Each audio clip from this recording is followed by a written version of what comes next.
कहते हैं कि दुनिया में मन सबसे ज्यादा शक्तिशाली चीज होती है। अगर किसी चीज को तुम पूरे मन से चाह लो तो तुम उसे हासिल कर सकते हो। यह मैं नहीं कहता, यह सभी महापुरुषों का कहना है।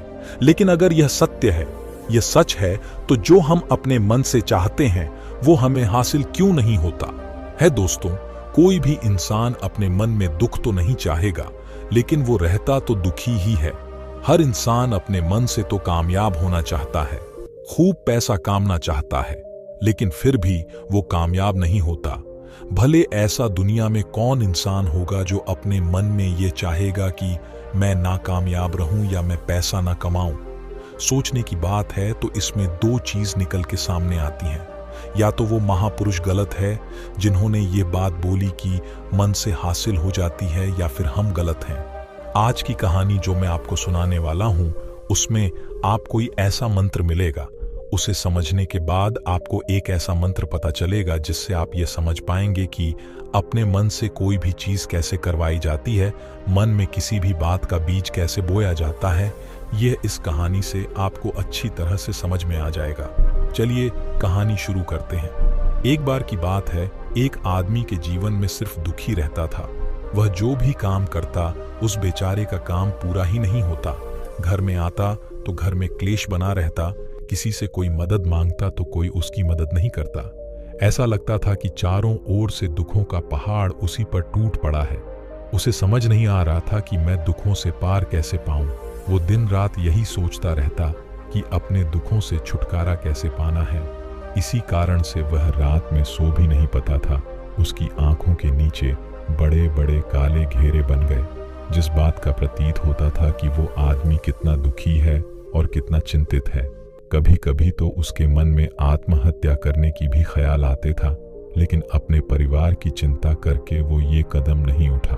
पता था वो इतना दुखी हो गया कि उसने निर्णय किया कि वो इन दुखों से छुटकारा पाकर रहेगा। इसके लिए चाहे उसे कितनी भी मेहनत करने पड़े, कुछ भी करना पड़े, चाहे अंगारों पर चलना पड़े, लेकिन इन दुखों से छुटकारा हासिल करके रहेगा। ऐसे ही एक दिन उसने अपने मित्र से पूछा कि मैं अपने जीवन को कैसे सही राह पर लाएं। उसके मित्र ने उसे बताया कि तुम किसी बाबा के पास जाओ। उस बाबा के पास ऐसा मंत्र होता है जिससे सारे दुख मिट जाते हैं, जीवन खुशियों से भर जाता है और धन संपदा भी हासिल हो जाती है। तुम किसी ऐसे बाबा को ढूंढ लो, बस तुम्हारा काम बन जाएगा। उस आदमी के मन में यह बात पूरी तरह से पक्की बैठ गई कि कोई हवा ही मेरा दुख दूर कर सकता है, और इसीलिए उसी भी बाबा के बारे में पता चलता ही वह उस बाबा के पास पहुंच जाता। उसने बाबा को अपनी समस्या बताता और उससे उसका समाधान पूछता और कहता कि बाबा, मैं कुछ भी करने के लिए तैयार हूं, लेकिन मेरे इन समस्याओं से मुझे छुटकारा दिला दीजिए। आप जो कहेंगे मैं वो करूंगा, लेकिन मेरे जीवन को सुधार दीजिए बाबा। उसे कुछ टोने टोटके बता देते करने के लिए, और बदले में दान दक्षिण ले लेते हैं और बोले ये टोना टोटका करने के बाद तुम्हारे घर में सुख शांति बनी रहेगी, बस इस टोटके को पूरी विधि के साथ करना। वो आदमी घर लौटकर पूरी विधि के साथ टोने टोटके करने लगा, लेकिन बहुत टोने टोटके करने के बाद भी उसके जीवन में कुछ बदलाव नहीं आया। इसकी विपरीत उसका जीवन और ज्यादा दुखी हो गया। जो भी बाबा उसे टोना टोटका देता था, वह बदले में उसे दान दक्षिण लेता था, जिससे उसका धन भी धीरे धीरे खत्म हो रहा था। इससे उसके जीवन में दुख और ज्यादा बढ़ गए। तब उसे लगा कि बाबाओं के पास जाने से तो मेरे जीवन में दुख कम होने की बजाय बढ़ते ही जा रहे हैं, तो मुझे क्या करना चाहिए? बाबाओं के पास जाऊं या ना जाऊं? फिर एक दिन एक आदमी ने उसे बताया कि तुम अपने घर में किसी पंडित को बुलाकर हवन करवा लो। हवन होगा, घर शुद्ध हो जाएगा। कोई भी बुरी ऊर्जा होगी घर में तो वो घर से बाहर चली जाएगी। किसी पंडित को बुलाकर पूरे विधि विधानों से मंत्र उच्चारण करो और हवन करो, जिससे घर में सुख शांति आए। उस आदमी के मन में यह बात बैठ गई और उसने एक पंडित को अपने घर पर बुलाकर हवन करवा दिया। हवन अच्छी तरह से संपन्न हुआ। बदले में पंडित ने भी अच्छी दान दक्षिणा ली और उसके बाद वहां से विदा हो गया। लेकिन कुछ दिनों के बाद उसे आदमी को महसूस हुआ कि उसके जीवन में अब कोई बदलाव नहीं आया है। अब वो आदमी पूरी तरह से दुखी हो गया और ज्यादा परेशान हो गया। अब तो उसे लगने लगा था कि मेरे जीवन में से दुख कभी खत्म ही नहीं होंगे, और यही सोच सोचकर उसे आदमी का बुरा हाल हो गया था। फिर एक दिन उसे अपने मित्र से कैसे बाबा के बारे में पता चला, जो समाधान बताने के लिए कोई दान दक्षिणा नहीं लेता था। उस आदमी को लगा कि यह बाबा दूसरे बाबाओं की तरह नहीं हो सकता, क्योंकि यह दान दक्षिण तो लेता ही नहीं, और अगर दान दक्षिणा नहीं लेता तो यह सच में कोई सिद्ध बाबा होगा, और यही सोचकर उसे बाबा के पास पहुंच जाता है। जब वो आदमी वहां पर पहुंचता है तो वो बाबा ध्यान में बैठे हुए थे। ये देखकर वो आदमी वहीं पर चुपचाप बैठकर ध्यान से बाहर आने का उनका इंतजार करने लगा। थोड़ी देर बाद बाबा ने आंखें खोली तो सामने एक दुखी और परेशान युवक को बैठे देखा। वह उसकी आंखों के नीचे आने वाले घेरे देखते ही समझ गया कि आदमी अपने जीवन से कितना परेशान है। उसे संबोधित करते हुए बाबा ने पूछा कि बच्चा, क्या चाहते हो? बाबा के पास क्या लेने आए हो? उस आदमी ने कहा कि बाबा, मैं अपने जीवन से बहुत परेशान हूं। मैंने इन दुखों को दूर करने के लिए बहुत सारे रास्ते अपनाया, हर वो तरकीब करके देखी जो किसी बाबा ने मुझे बताई, हर वह काम किया जो किसी भी इंसान ने मुझसे करने को कहा, लेकिन मेरे जीवन में दुखों में कोई कमी नहीं आई बाबा। इसके विपरीत मेरे जीवन में दुखों में बढ़ोतरी हो गई। मुझे समझ नहीं आ रहा है कि मैं क्या करूं। कभी कभी तो मैं आत्महत्या करने की सोचता हूं, लेकिन अपने परिवार की सोचकर मैं यह कदम नहीं उठा। पता, मैंने आपके बारे में बहुत सुना है बाबा, और मैं बहुत उम्मीद के साथ आपके पास आया हूं। कृपया करके मुझे कोई ऐसा मार्ग बताएं जिससे मुझे अपने दुख छुटकारा मिल जाए। मैं अपने दुखों से छुटकारा पाने के लिए कुछ भी करने को तैयार हूं। आप मुझे कोई भी रास्ता बताएं, चाहे वो रास्ता कितना भी कठिन क्यों ना हो, मैं उसको पार करके रहूंगा। बाबा ने महसूस किया कि आदमी तो सच में बहुत परेशान है। बाबा ने उसकी बात सुनकर कहा कि बच्चा, दुखों को दूर करने के लिए मंत्र ऐसे ही नहीं मिलते। मंत्र पाने के लिए कुछ करना पड़ता है। तुम कुछ कर सकते हो। यह सुनकर पहले तो उस आदमी ने सोचा कि यह बाबा मुझसे दान दक्षिण ही मांगेंगे, लेकिन और कोई रास्ता ना पाकर उस आदमी ने कहा कि बाबा, आपको जितनी भी दान दक्षिण चाहिए मैं देने के लिए तैयार हूं, लेकिन आपका मंत्र सच्चा होना चाहिए, वह पूरा होना चाहिए, उसका फल मुझे मिलना चाहिए। उसके बाद मैं आप जो भी दान दक्षिण लेना चाहते हो वह दे दूंगा।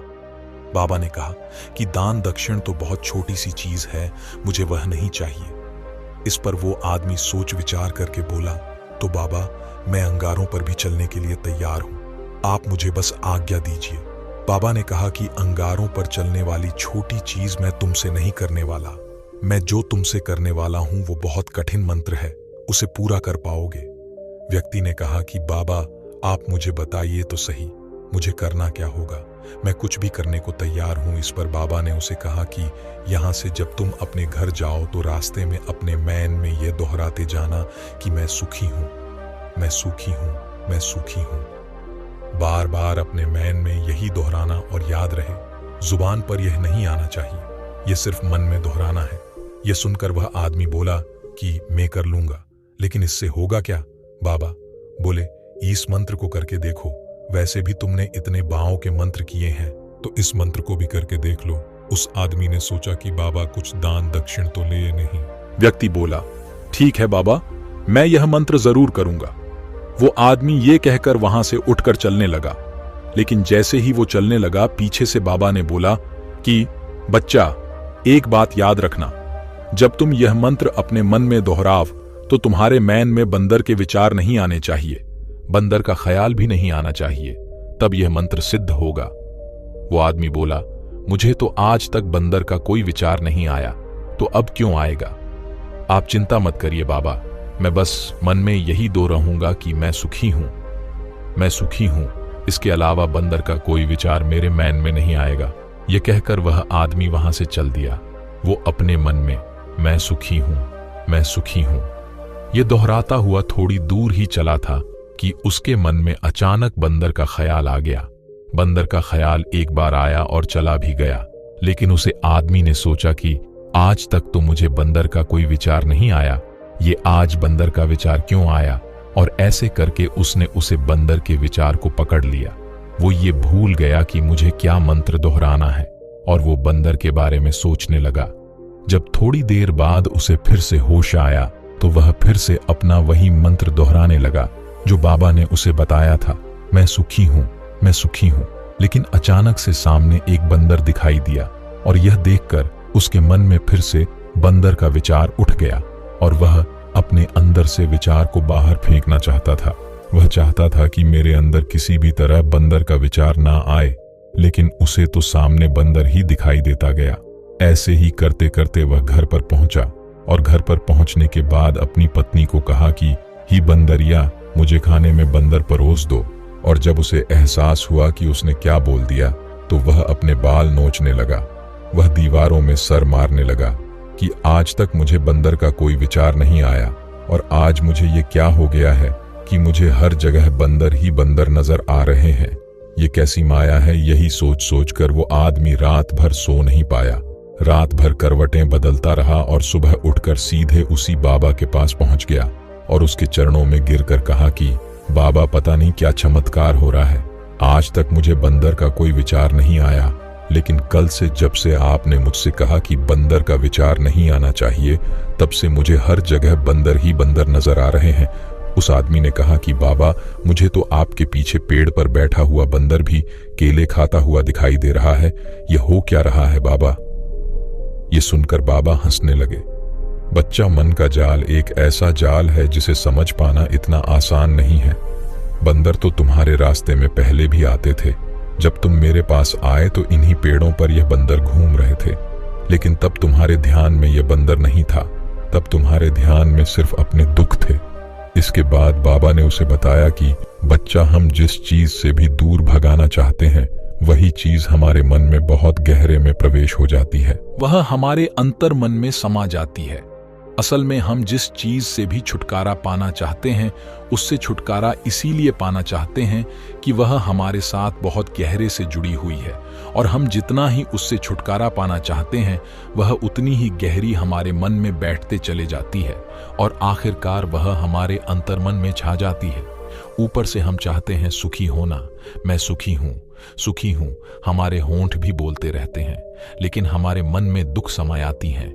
हमारे विचारों में, हमारे मन में हमें दुख ही दुख दिखाई देते हैं।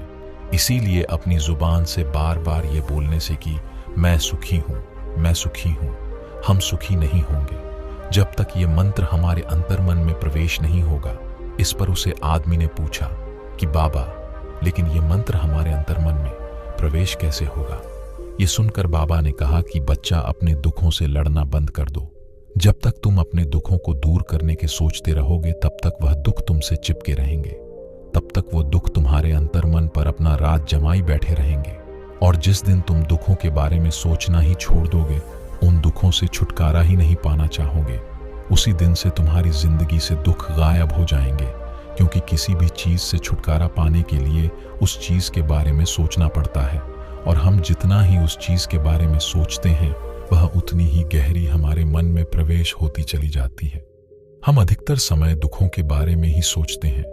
हम यही सोचते हैं कि हमारे जीवन में दुख है और हमें इससे छुटकारा पाना है। इसी वजह से बार बार सोचने से वो दुख हमारे अंतर्मन में प्रवेश हो जाते हैं और हमें एहसास भी नहीं होता। इसीलिए अगर तुम दुखों से छुटकारा पाना चाहते हो तो दुखों से छुटकारा पाने के बारे में सोचना छोड़ दो, तुम्हें दुखों से छुटकारा मिल जाएगा। अक्सर आदमी धूम्रपान छोड़ना चाहता है, शराब छोड़ना चाहता है, सुबह अपने आप से वादा करता है कि मैं कोई भी गलत काम नहीं करूंगा, लेकिन शाम को जब लौटता है तो नशे में चूर होकर लौटता है।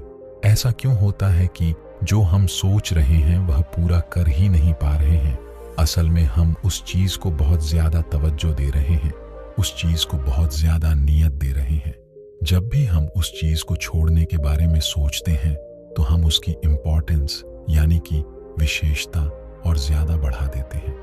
हमारा मन उसे चीज के बारे में जितना ज्यादा सोचेगा, शराब या धूम्रपान छोड़ने के बारे में जितना ज्यादा सोचेगा, हमारा मन उतना ही उसे चीज के पीछे ज्यादा भागेगा।